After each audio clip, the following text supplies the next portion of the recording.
Let's say you're in the hospital bed and you're getting ready to die and somebody walks in the room and you have one copy of your book and it's sitting right there on the table. And you're taking your last breath and you're talking to this person. You say to them, I want you to read this book. As you're dying, think about this. That book that you just wrote, would it change their life forever? And if it's not changing their life forever, you have to rewrite your book. You have to start rewriting it right now. I wanted to live my life in a way that when I died, I was proud of myself. I know what pride felt like. And if it took pushing myself to death, I was willing to do that. If I want to look in that mirror, not impress anybody, not money, not fame, not nothing. I wanted to impress the guy in the daggone mirror. And I worked endlessly and tirelessly to do that. And it happened. I see what is not the norm, what's impossible, what all the theorists say you shouldn't be doing this. That's the wrong way to go. And I'm like, let me see if I can pull this shit off. It's so easy to be great nowadays, my friend, because most people are weak. Most people don't want to go to that extra mile. Most people don't want to find that extra because it sucks. It's miserable. It's lonely. I really started to enjoy seeing what the human mind was capable of and seeing that what is so horrendous, there's so much joy and glory in this shit. The most important conversation is the one you have with yourself. You wake up with it, you walk around with it, you go to bed with it. Eventually, you act on it. Sometimes you act on it good, sometimes bad. You gotta change the internal dialogue. That person in your head that's talking that shit to you, until you change the internal dialogue in your head, until you callous over the victim's mentality that the world is out to get you because of you are the only, you gotta change that shit, man. I get that mentality. I once had that mentality that no one understands what the f I'm going through. And if you keep that mentality, you're gonna stay in the same exact spot that you're in. I saw myself as the weakest human being on the planet. And I wanted to transform that into the hardest man God ever created. Your mind takes control of you. You have to say, you, I run this motherfucker. You have to be your best self and your least motivated. You have to have these different things in your mind on where you want to go and know that motivation is not going to get me there. The only thing that changes your DNA is discipline. If you can get through to doing things that you hate to do, on the other side is greatness. You have to be willing to fail 100 times to succeed once. And if you're not willing to do that, man, you're not going to even get a fraction of what you're looking for. There's a new bar that you must always set in your life. And once you become complacent and you become civilized, you've arrived, you're no good for anybody. Everybody's journey is different. Everybody's journey is different. I was on a journey to see who David Goggins was. And that journey took me in some of the hardest areas a human being can even imagine. And right now, I'm the happiest person on the planet because, I had to climb Mount Everest several times just to look down on my life to see what hell I came from. And that's what kept me going through all this stuff. Like I envisioned myself going through, like when I was a young kid and they called me all the time. I got my dad beat the hell out of me and I had no self-esteem. I had this vision of if I can make it to where I want to go. Imagine when I look back on my damn life, how proud I will be. And now I'm here. I'm able to look back on this life I lived that many people will never understand because why? When you're passionate, they think you're crazy. And you can't even explain to people why you're doing or why you did what you did because you found your purpose. And once you found your purpose, you can't really explain it to normal people because they don't understand passion because they live everyday life just going, not really finding their purpose. So I become a foreign language to people. So they put me in the category of you're just crazy. No. I'm passionate. I found my purpose in this life. If you want to be great, you want to be the baddest motherfucker ever at what you do, you're going to be misunderstood by everybody because you're going to be so obsessed and so driven to get there. That's what it takes.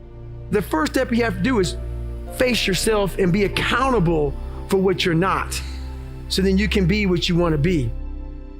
I call myself fat because I was fat and people don't want to do that. They want to say, oh, don't call yourself fat. Don't call yourself dumb.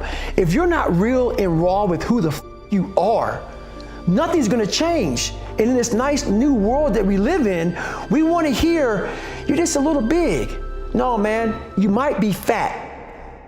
How you address it is you face it. You face it every day. You face it every single day of your life, where you say, okay, like if you're fat, you need to lose weight. It's patience. It's patience in this fact of accepting who you are right now. I'm fat, I don't like myself. Accepting the fact that if you lose 3 or 4 pounds, that's a huge accomplishment. I started realizing, man, just by going to war with myself every day and putting these challenges and these goals and these obstacles, these insurmountable obstacles. So it wasn't about losing 106 pounds. Me losing 5 pounds was an accomplishment. Right? Me losing 10 pounds and then 50 pounds. The more I did this, the more I gained confidence. I was just working. I was just sacrificing. And then through that, all these different tools started coming up. But I would have never found these tools if I didn't put myself in a very uncomfortable place. We all look for toughness. We all want it, but we look for it in a comfortable environment. You will not find toughness in a comfortable environment. Those of you who are listening to this, whoever hear this, you will not find it. I was trying to look for it everywhere. The only way you find it is to drown yourself in a position where you're just out of sorts, where you can't swim and you're drowning. Where you're drowning. You're drowning in life. But you say, you know what, man? I'm gonna figure out how to backstroke or something. When you quit, your mind says, we're done. So it doesn't expand. There's no expansion when you quit. When you say, you, this sucks, I'm drowning, I'm miserable, I'm suffering, I'm broken, but I'm not going anywhere. What happens to your mind is it does this. It says, he's not leaving. So we gotta expand. We gotta grow. We gotta figure this thing out. We're only 1% away from true greatness. There's a big difference between 99% and 100. I always thought that I was giving 100%. I wasn't. But I was only 1% from making that money, from being where I want to be, from having everything in life that I've ever dreamed of. But it's that 1% that we sleep on. It's that 1% that we wake up in that morning, we're like, you know what? Not today, maybe tomorrow. Well, guess what? That's why it's so easy to be great nowadays, because most motherfuckers are weak. And if all you do is when you are trying to hit that motherfucking snooze button on life, not in the morning, on life, just know this, all the it takes is thinking about all those weak motherfuckers who are taking a day off. And trust me, you will come up real fast. Like I say, it's easy to be great nowadays because motherfuckers are just weak, very soft.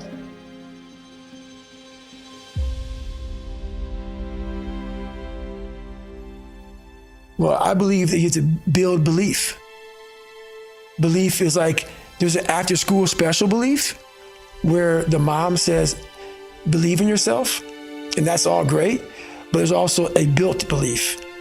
And the built belief is one where you are constantly, like for me, I came from a bad place. How I build belief is through the daunting tasks I put myself through. So that's proof positive that I can. So it correlates. And that's how this piece of shit kid that I once thought I was built belief by saying, I was in 3 hell weeks. I went to Ranger School. I tried out for Delta Selection. Undeniable stack of proof. That is proof, motherfucker. So whenever you think you can't, confidence comes from the thing that you built. You must build belief. You must build confidence. It can't be like, hey, I'm gonna knock that shit out. You gotta look over here and say, I can knock that shit out. It's belief, and it's built on what you put in to yourself. And one thing I was able to do was to dream. I was able to dream outside those four walls of that small town. And until you're able to really put yourself into that dream, but don't make dreams your master, that's where you truly become what you're destined to become. What do you mean, don't make dreams your master? A lot of people sit back and they dream about being a sports figure, or dream about being a SEAL, or dream about being an astronaut, and all it is a motherfucking dream. They don't put the work behind the dream. That dream has become their master. When you become the master of your dream is when you say, I want to go be a Navy SEAL, and you say, okay, I'm gonna lose 106 pounds in less than 3 months. The dream was the one thing I thought about, and the dream was now gone. Now, what comes in, the dream goes away, and the laundry list of details and tasks come up. Gotta do this, gotta do this, gotta do this, gotta do this. That's when you become the master of your dream. So, a lot of people out there dreaming. We are all great. No matter if you think you're dumb, no matter if you think you're fat, no matter if you are fat, no matter if you've been bullied, we all have greatness. It just, you gotta find the courage. You gotta find the courage to put your Bose headphones on and silence the noise out of this world and to find it. You have to get in a quiet place in your brain. We all live on our phones. We all live on Google. We all live in this whole social media world that I really hate. I absolutely hate it. Why you can't find purpose? Because in your head, there's a bunch of noise. When I was younger growing up, they called me this, they called me that. I had all that noise in there. The second I put on the kind of quote unquote Bose headphones and silenced the noise, I listened to my internal voice. Half of us live our whole lives and never even listen to what the hell we want to do. Get off the podcast. Don't be on social media too much. Cut out all the noise.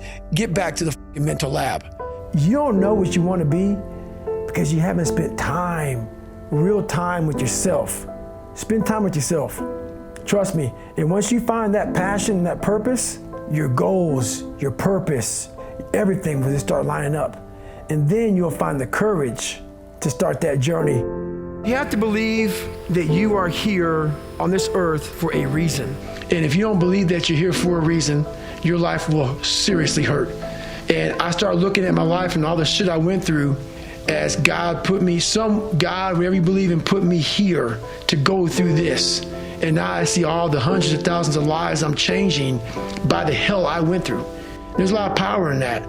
So my purpose, as I started going through this journey, instead of looking at like, woe is me, God, man, why? I started looking at it as it's the perfect training ground. You knew exactly what you were doing. You knew exactly what the you were doing, obviously. You put me in every situation possible to tell a story that needed to be told. The reason why my story resonates with people, because I don't hide. I'll tell you exactly who the I am. I will admit to it. People are great at hiding. So they want to just find peace. No, you got to take your shit, fix whatever's up in you. Don't just shove it under the rug. Fix it, and then you'll find some peace later. How the is a 297-pound cockroach guy who quit on everything is now considered one of the baddest men on the planet? How is that possible? It means I had to change one thing, my mindset. I had to believe and make that belief work. And through hard work, I did that. I also believe that we're going to end up one day meeting a maker. And I believe that maker knows everything about you. Everything about you. Knows I was going to be here and talking to you. Knows everything. And the one thing that scares me to death in my life is getting to heaven and not being what I was supposed to be. And I believe that God has a chart, and he looks at the chart and he puts it in front of you when you get to heaven. He says, hey, this is what you're supposed to be. And one of my biggest fears in life was to see that chart and not have every block checked off. You know, I want to make sure that I'm constantly pursuing whatever it is I'm pursuing, just constantly grinding myself into a fine powder. That's my purpose now, to continue to push myself so others can see what is possible. Let's say you're in the hospital bed and you're getting ready to die, and somebody walks in the room and you have one copy of your book and it's sitting right there on the table. And you're taking your last breath and you're talking to this person, and you say to them, I want you to read this book. As you're dying, think about this. That book that you just wrote, would it change their life forever? And if it's not changing their life forever, you have to rewrite your book. You have to start rewriting it right now.